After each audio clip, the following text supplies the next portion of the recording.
Falcons, Panthers squaring off at Bank of America Stadium on Sunday, October 13th. Let's get you prepared.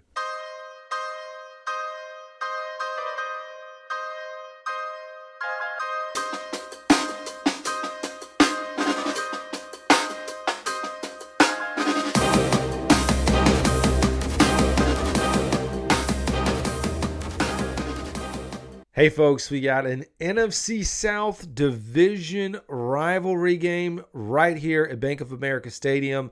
Some may wonder how much of a competitive game this is going to be for the Carolina Panthers, at least. Atlanta Falcons look like they are on a roll. First of all, hey, sorry folks, it has been a wild week. I always say that. It's just been a busy week. Things got pushed out. I'm now recording this on Friday night. I know it's not my usual time. I like to get these things out early, but I didn't. And I'm just going to get it out there when I can during the season, which is now. So here we go, folks. We got us a game, like I said, at Bank of America Stadium on Sunday. Good thing about Atlanta is, yeah, their fans are going to travel, but I'm not too worried, although I don't have very high expectations for Panthers fans showing up. Already saw a lot of Panthers fans that I follow on X selling their tickets, giving them away, not necessarily giving them away, but trying to sell their tickets. The one thing, at least about those folks, is they do try to give their tickets away to Carolina Panthers fans. But it's rough, man. You have an NFC South matchup here, and as we pull up the NFC South standings, or as I pull it up to talk to you about it, Atlanta Falcons sitting at 3-2, Tampa Bay Buccaneers right there behind them at 3-2, the New Orleans Saints 2-3, starting Spencer Rattler, and the Carolina Panthers at 1-4. When you look at the points scored, New Orleans actually leads across the division with 140 points scored. A lot of that early on in the season against the Carolina Panthers, Dallas Cowboys. Atlanta Falcons, 111. They've allowed 115, and then Tampa Bay with 127 to 114. Panthers, on the other hand, giving up tons of points, tons of yardage. 83 points scored. We know there was not a lot of points being scored early in the season with Bryce Young. 165 points allowed.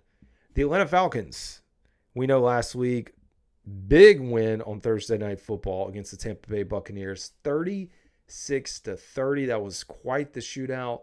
It felt like Kirk Cousins was finally coming into his own. Like, okay, this guy's gonna, figure this thing out. Atlanta opened the season with a loss to Pittsburgh, 18-10. Not really sure how that happened, even when it happened.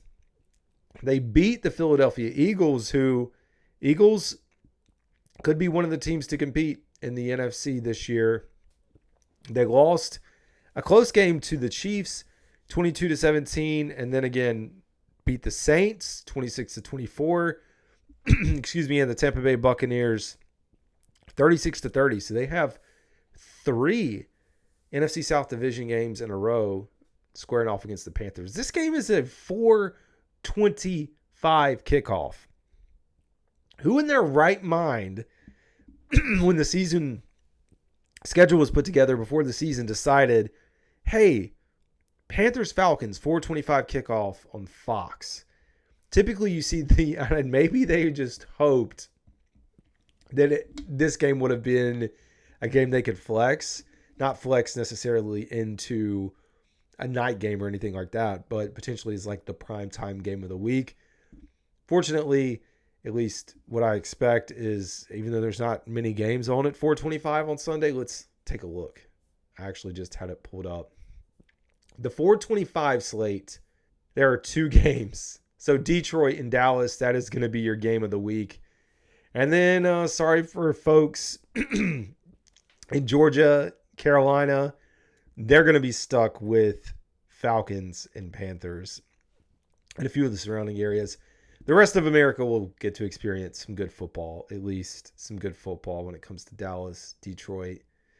Sunday night matchup, not much better, and I heard Randy Slack talking about it. The Bengals at 1-4 and Giants at 2-3. But we're here to talk Falcons and Panthers. And let's go back.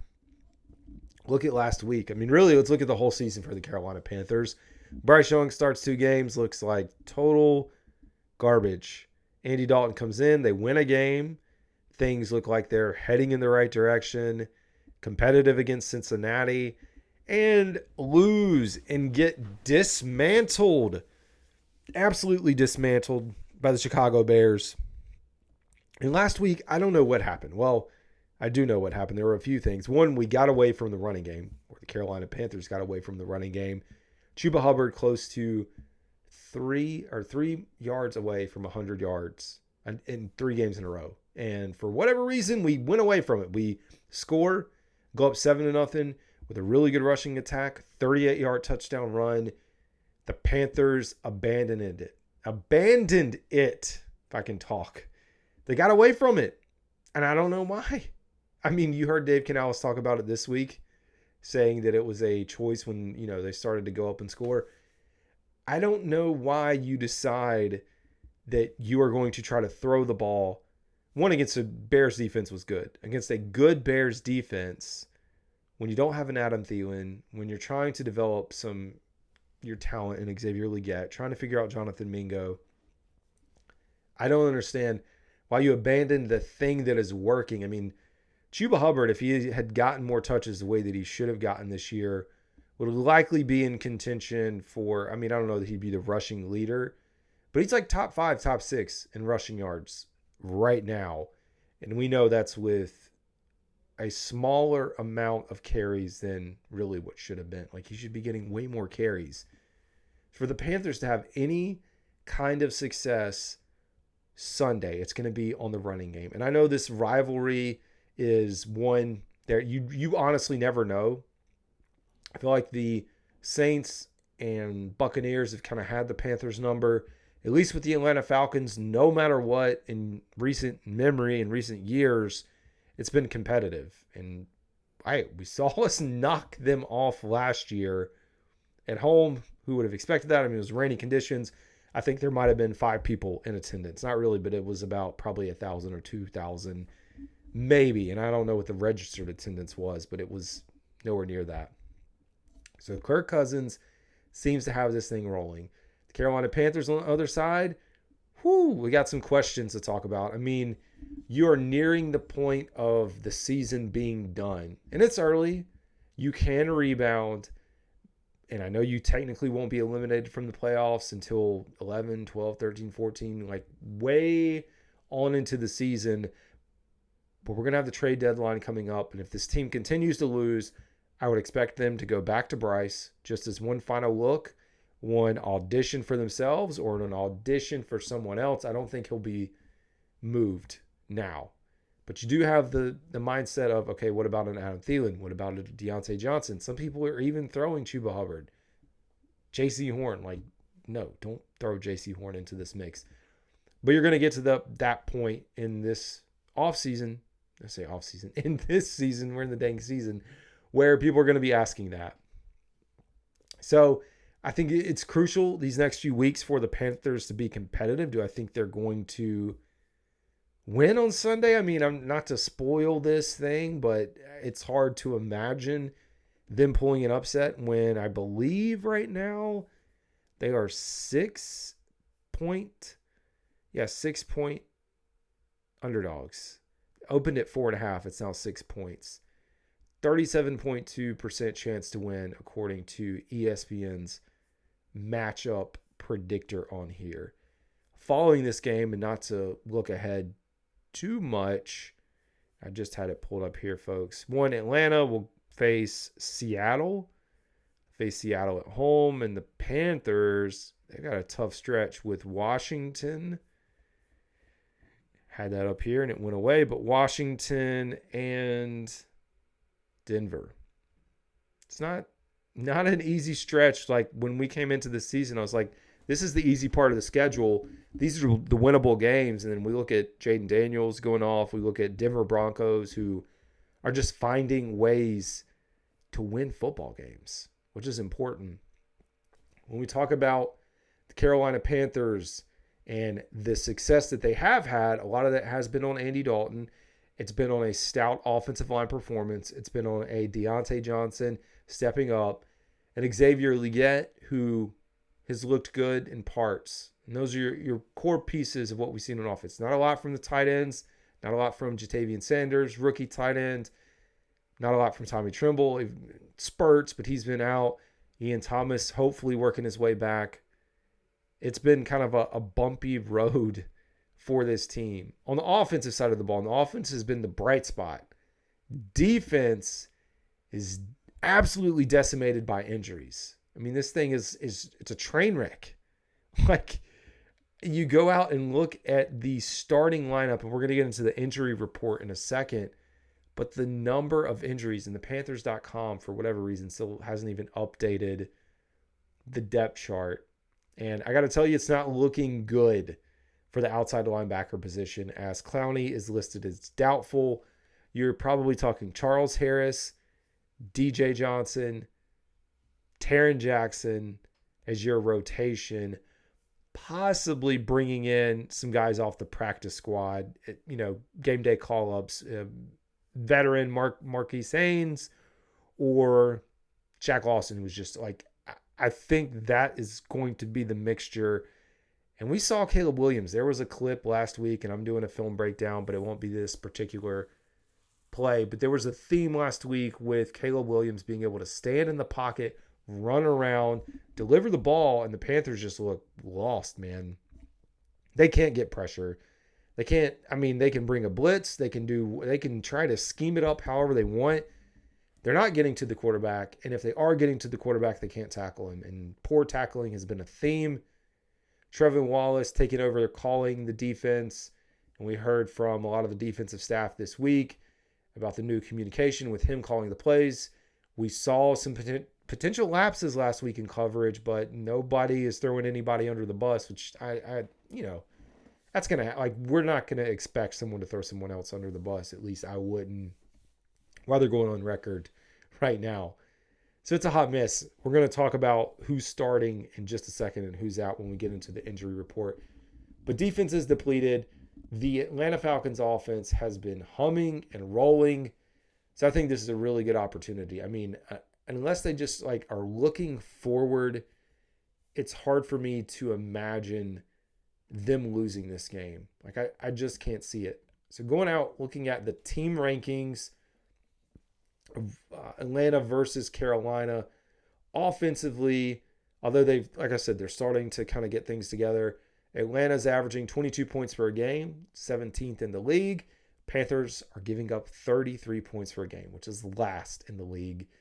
I know Ejiro Evero came on record talking about the injuries, saying that the injuries were not going to be an excuse as to why this team has been playing poorly, but I don't know. There's really no excuses. I went on record this week, saying I think he's out of here no matter what. I think from a fresh start perspective, I think for a Dave Canales wanting to get his guy, is that a Robert Saleh? Can you convince him to come here and coach? I don't know. They do have a close connection, but I do think no matter what happens, getting in a new defensive coordinator next year and possibly going back to the 4-3. This 3-4 has been terrible. And I know the 3-4 is geared toward the passing offense, the passing style offense that's there, but dude, it ain't working. Carolina Panthers are putting up 16.6 points per game, 29th in the league, so not dead last. Atlanta is giving up 23 points per game, which is 19th. So there's an opportunity. Not a big one, but there is an opportunity. And we look at the offensive side of the ball. Falcons, 357 yards per game, which is 10th. Panthers are actually not dead last in yards allowed. They're 28th with 371. There's not a big discrepancy really between what Atlanta's putting up versus what Carolina's, stopping on that side. But offensively, Panthers are 25th in the league with yards per game on offense with 291. And Atlanta's given up 335, which ranks 17th in the league. Yards per play, average 6 for Atlanta on the offense. We're giving up 5.9. We are averaging 4.9 yards per play. And I don't know. When we talk about Chuba Hubbard and his stats, like there is no reason why he should not be getting the ball more, especially this week when we look at the offensive line that has a setback. We're not going to have a Taylor Moton. Austin Corbett is out for the year. You got two guys in there now, and a Brady Christensen at center, and a Josh Nijman is your right tackle, paired along with Robert Hunt, Damian Lewis, and Icky. And I think for this crew, this group, skill set, we need to see them running the ball. And just don't bail on it. Like, it's going to pan out if you just keep feeding the rock. Like, just keep doing it, man. Third down efficiency on offense, Panthers rank 28th in the league at 28.3%. Atlanta's defense, worst in the league. It's hard. Again, I don't know how the Panthers are not, but they are 48.5%. Last in the league. So almost half of every third down is getting converted. On the flip side, Falcons on their offense, 30% on third down, which ranks 26th. And then our defense is giving up 46.8, ranks 29th. So we're not very far. Still really good averages for them. And fourth down efficiency, doesn't really matter. I guess they're at 55%. We're at 25% on stop. We did have a stop against Chicago, and Trevin Wallace didn't even know what down it was. In the post-game interview, he said he didn't even know. Wild stuff. Looking at the rushing attack, we have 4.7 yards per carry, which is 10th. Falcons have 4.5, which is 14th. Rushes per game, we are 24th in the league. To be a offense that was supposed to be run heavy, we're not seeing it, man. We are not seeing it. And I don't know why we like I said, I don't know why we are abandoning the thing that is working. 23 rush attempts per game, which is 24th in the league. Rushing yards per game, we're 19th with 110. So not too bad. And we're giving up a ton. Now, the Falcons are actually giving up more rushing yards than the Panthers. So once again, talking about rushing the ball, running the ball to get a running clock to keep our defense off the field, to maintain ball control, get this game over as quickly as possible because our defense is bad. And they're going to score points if we just get a few stops. A few. Not a ton. I think there's a chance for the Panthers. Not a big one, but a small one. I still think Atlanta wins this game, though. They are averaging 96 yards on the ground. We talked about what they were giving up. The passing attack for the Atlanta Falcons, 63% pass. That's the number of pass plays, which is 5th. Their completion percentage is 14th in the league, 66%. Panthers, 61%, which is 26th. They're averaging 7.7 yards per pass to the Panthers' 5.8. Talked about the number of passes per game. Yards per game, much better. Number 6 in the league, 260 yards to the Panthers, 180. Andy Dalton has elevated all these numbers. These numbers would have been rock bottom, number 32 out of 32 without Andy Dalton on here to help with the production. And, everything else, I think, covered. I was looking at the turnover ratios, which the Panthers are minus 0.6 on average to, if we can pull this up here, the Falcons at 0.2. So, but both are averaging about one takeaway game. And penalties, Panthers rank 17th, Falcons 15th. So, hey, there's, a little bit of positive. We take any and all positives that we can get. All right, folks, let's talk about the Atlanta Falcons in just a sec. Sorry, I'm trying to pull up what I had here. So, Kirk Cousins, talked about the stats, but 67.2 completion percentage, 1,370 passing yards. 8 touchdowns to 5 interceptions. So he can give the ball away. He's been sacked 10 times. 93.7 passer rating. Bijan Robinson, 67 carries, 285 yards, 4.3 average, 1 touchdown. They only have 1 rushing touchdown on the year, which is Robinson. Tyler Algier is next with 33 for 178, and then Ray McLeod has a few. Receiving-wise, Drake London, 354 yards. Darnell Mooney, 330. Ray McLeod, 229. Kyle Pitts, 193. Bijan Robinson, 151. And defensively, you have Troy Anderson, Caden Ellis, Jesse Bates, D. Alford, Mike Hughes as your leading tacklers. As far as sacks, 1.5 for Matthew Judon, Grady Jarrett, both have 1.5. And a few guys with 1 sack as well. On the Panthers, Andy Dalton taking over, 675 yards, 6.4 yards per pass attempt, 65.1 completion percentage, 5 touchdowns to 2 interceptions. And to be honest, the 2 interceptions, really, when he gets hit, kind of batted up duck. And the last one against the Chicago Bears was a Mingo flub. And this isn't going to be the Mingo bash session, but my gosh, Mingo, he's got some work to do. 90.7 passer rating, much better than Bryce Young's 48.6. And I think Bryce Young's probably got padded a little bit after him doing the mop-up duty. Chuba Hubbard, 68 carries, 393 yards, 5.8 average, 2 touchdowns, 78 yards per game. And then Miles Sanders right behind him. Even the touches that Miles get, I'm like, why is he getting those touches? Like, that should be Chuba Hubbard. And I understand wanting to change it up. Bigger question, if folks are wondering, is when is Jonathan Brooks, going to come back?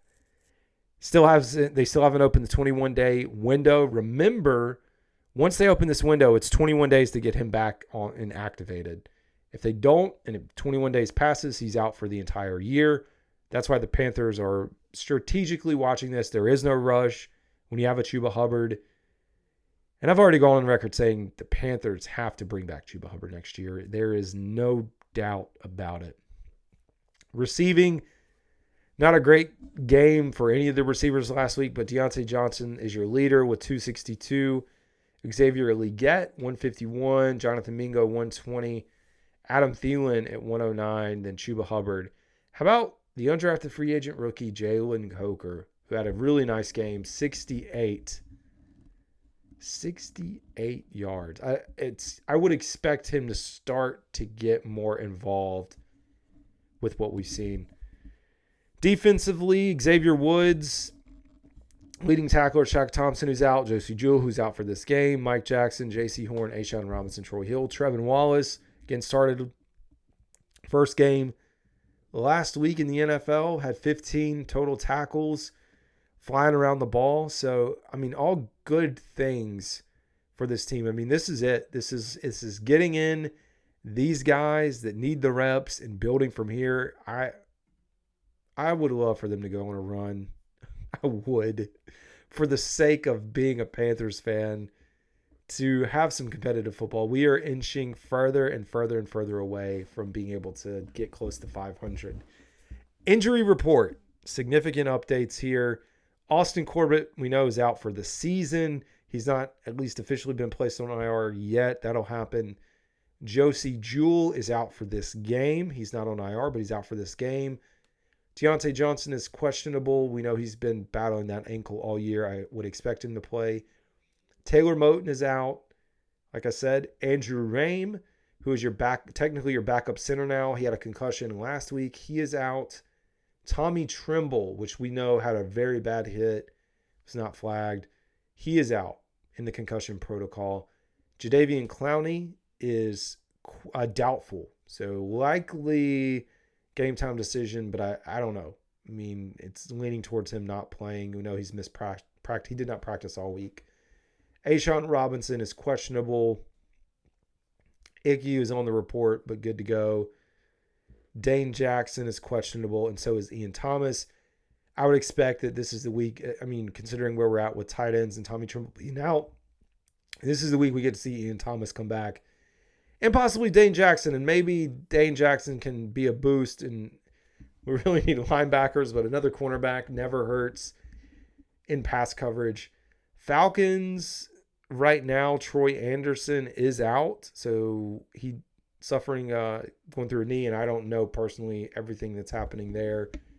They do have a few guys that were limited participants, and at least the injury report that I'm watching from the Falcons has not been updated as I record this. So we'll get updates once we get into this thing. So busy day. But yeah, we talk about the Carolina Panthers now coming into town. The Bank of America. Can we see a competitive football game? That's all I want. I just want the Panthers to be in this thing. I'd love for them to upset them. When you stack up teams that we don't like, we know the Falcons are up there. Got to be number one just for proximity reasons, although Saints still up there on my list too. But I think the Falcons, got to be close, right? Got to be close to the number one rival there. So for me personally, again, looking at this game, just knowing, we can go back to, if I still have it up here. So on the offensive side of the ball, like we said, so you have Deontay Johnson starting, Xavier Legette, and Jonathan Mingo. Those are your three. Ike Ekwonu, Damian Lewis, Brady Christensen, Robert Hunt, and then Josh Nijman. Tommy Tremble, like we said, out. You're likely running Jatavian Sanders, Ian Thomas, Felipe Franks. Mingo, a little bit of David Moore, probably Jalen Coker, Andy, and then Chuba Hubbard and Miles. On defense, LeBron Ray, Shai Tuttle, Ashawn Robinson. We talked about the outside linebackers with a rotation. Claudin Charles, Trevin Wallace, likely your two. Starters at inside linebacker, J.C. Horn, Mike Jackson, Xavier Woods, and Nick Scott. I think for this team to have any type of success, we're going to have to stop the pass. We talk about bend, don't break. We've done a lot of breaking, a whole lot of breaking between all the years combined, but at least looking at the last two seasons, it seems whenever this team gets out early and is like knocked out and takes that first punch, they just aren't able to rebound. We saw them rebound a little bit against Cincinnati, but in general, like going back to the Chicago game, it was just, it compounded. You can't have that compound as a football team. You have to be able to play. So do I expect the Panthers to win? No. If I have to give a final prediction, Atlanta, I was going to give them 30. That'd be close to what we average. I will say Atlanta 31, Panthers 21. 10 points to cover the spread. That's my thoughts there. If you're still here, hey, I'd love for you to hit the subscribe button. It's much appreciated. Last thing we're going to talk about is Bryce Young, man. And really, it's not even about Bryce. It's about Dave Canales and what he said about Bryce Young this week. It's a head scratcher that we go through this whole process. He gets benched, and he's here to develop and sit. And then Dave Canales chooses to put Bryce Young in the game with a banged-up offensive line, a guy that's already mentally checked out, in favor of keeping Andy Dalton, your quarterback, healthy. It is a wild freaking time, my friends, my folks. Anyways, folks, that's going to do it for this week's episode. This is Carolina Dad. I appreciate y'all tuning in. Y'all have a good one.